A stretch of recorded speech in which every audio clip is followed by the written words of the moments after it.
নমস্কাৰ, জয় হিন্দ। আপোনালোকে চাই আছে মোৰ ইউটিউব চেনেল মেৰাজুল ফিটনেছ।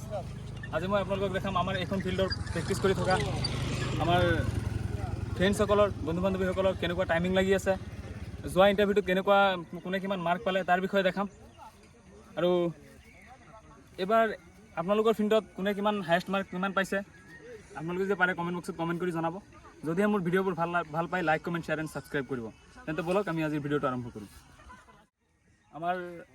মোৰ লগত আছে মোৰ এজন বন্ধু, মোৰ ভাইটি বুলি ক'লে ভুল নহয়, মোৰ ভাইটি হয় প্ৰণৱ। তেখেতৰ এক্সপিৰিয়েঞ্চৰ বিষয়ে সুধিম, তেখেতে কিমান মাৰ্ক পাইছে তাৰ বিষয়েও সুধিম। তেতিয়াহ'লে তোমাৰ কিমান মাৰ্ক পাইছিলা, কি কেনেকুৱা ধৰণৰ তোমাৰ প্ৰব্লেম হৈছিলে ইণ্টাৰভিউত? মই মাৰ্ক পাইছোঁ 32.14। প্ৰব্লেম বহুত আছে। প্ৰব্লেম 1টা বজাত উঠি পেলাই গৈছোঁ আৰু 5টা বজাত লাইন নাপাইছোঁ। বহুতখিনি খোজকাঢ়িবলৈ লগা হ'ল, গাড়ী নাপালোঁ। আৰু দৌৰটো বহুত প্ৰব্লেম হৈছে। ফিল্ডটো ভালেই, তেনেকুৱা প্ৰব্লেম নাইকিয়া, কিন্তু অকণমান লং কিটা। ইণ্টাৰভিউ ক'ত আছিলে? গুৱাহাটী কাহিলীপাৰা। এয়া মোৰ বন্ধুৱে ক'লেই মাৰ্ক পাইছিলে 32.14। তেখেতৰ ফিল্ডৰ বিষয়েও ক'লে, তেখেতৰ এক্সপিৰিয়েঞ্চৰ বিষয়েও ক'লে। তেখেতৰ ইণ্টাৰভিউ আছিলে কাহিলীপাৰা, তেখেতে মাৰ্ক পালে 32.14। তেখেতৰ ভুলকেইটাৰ বিষয়েও ক'লে। তেখেতে ৰাতি এটা বজাতে লাইন পাতিছে, যিহেতু লাইনটো পাতিব নালাগিছিলে। কাৰণ 1টা বজাত পাতাৰ পিছত মানে বহুত গাত এনাৰ্জি ৱেষ্ট হয়, তাৰপিছত বহুত কিবা প্ৰব্লেম হয়। যিহেতু তাৰ কাৰণে আমি এই 11টা বজাত দৌৰিব লগা হৈছে, দৌৰিব পৰা নাই বহুতে। তাৰ সেইখিনি প্ৰব্লেম হ'ল বুলি ক'লে সি। কিন্তু ব'লক আমি বেলেগৰো কথা লওঁ, বেলেগৰ এক্সপিৰিয়েঞ্চৰ বিষয়েও আমি জানো। ব'লক। মোৰ বন্ধু শ্বৰিফুল ইছলাম, তেখেতকো তেখেতৰ এক্সপিৰিয়েঞ্চৰ বিষয়ে সুধিম। তেখেতৰ কেনেকুৱা ধৰণৰ প্ৰব্লেম হৈছে, প্ৰব্লেমখিনিৰ বিষয়েও আমি জানিম। তোমাৰ ইণ্টাৰভিউৰ তোমাৰ এক্সপিৰিয়েঞ্চৰ বিষয়ে কোৱা, আৰু তুমি কিমান মাৰ্ক পাইছিলা সেইটো কোৱা।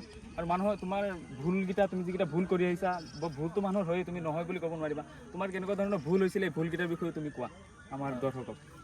ধন্যবাদ মেৰাজুল হক। মোৰ আচলতে ইণ্টাৰভিউটো আছিলে যোৱা 2 তাৰিখে আছিলে মাৰ্চৰ। পিছত আমি ৰাতি লাইন ধৰা নাছিলোঁ, কাৰণ ৰাতি লাইন ধৰিলে কি হয়, ৰাতিপুৱা দৌৰিব নোৱাৰিম সেইটো জানো। সেইটো ৰাতিপুৱা দেৰিকৈ গৈছোঁ। পিছত 10টা 11টাত দৌৰিছিলোঁ। কিন্তু 11টাত কি হয়, পানীখাইটিত আমাৰ যিটো গুৱাহাটী পানীখাইটিৰ ফিল্ড, তাত গুৱাহাটী পানীখাইটিত আছিলে। তাত কি হৈছিলে, আপোনাৰ 9টালৈকে বতাহ ইমান নাহে। 9টাৰ পিছত বহুত বতাহ আহে, তথাপিও দৌৰিছিলোঁ ভালেই।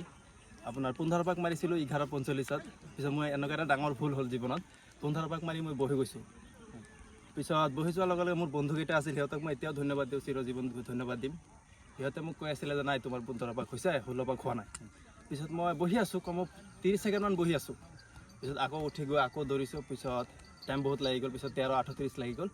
তাৰপিছত আহিল লং জাম্প। 13:38 ভুলটো নোহোৱা হয়তো ভাল মাৰ্ক। ভুলটো নোহোৱা হয় মই 12:30 আগত সোমাই যাওঁ।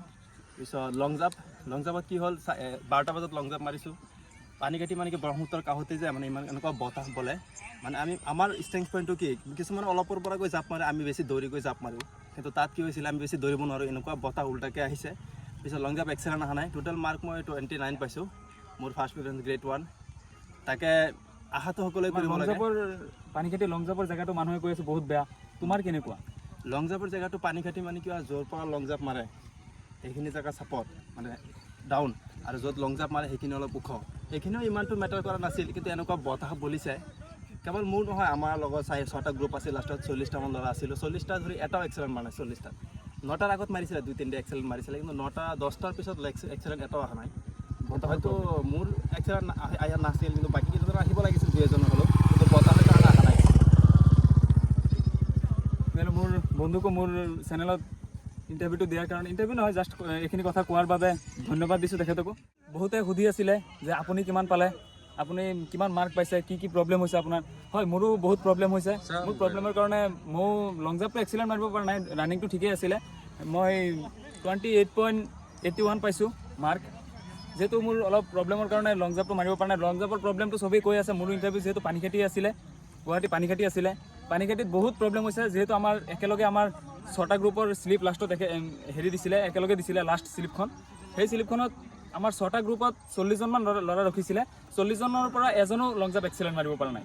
আৰু যিজনে এক্সেলেণ্ট মাৰিছিলে সেইজন ৰানিঙতো ভাল মাৰিছিলে, 11 মিনিট 5 ছেকেণ্ডত মাৰিছিলে, কিন্তু হাইটত ওলাই গ'ল। লং জাম্প প্ৰথমটো এক্সেলেণ্ট মাৰিছিলে সেইজনেই, সেইজন হাইডত ওলাই গ'ল, হাইডত ৰিজেক্ট হৈছে।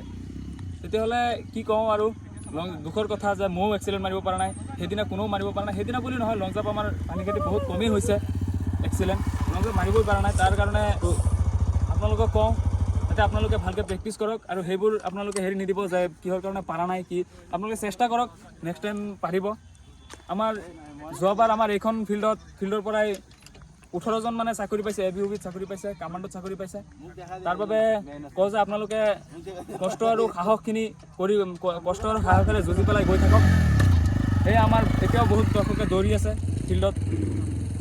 আৰু কি ক'ম, ভালে থাকিব, কুশলে থাকিব, মোৰ চেনেলটো চাই থাকিব। যদিহে মোৰ ভিডিঅ'বোৰ ভাল লাগে like comment share and subscribe কৰিব। জয় হিন্দ।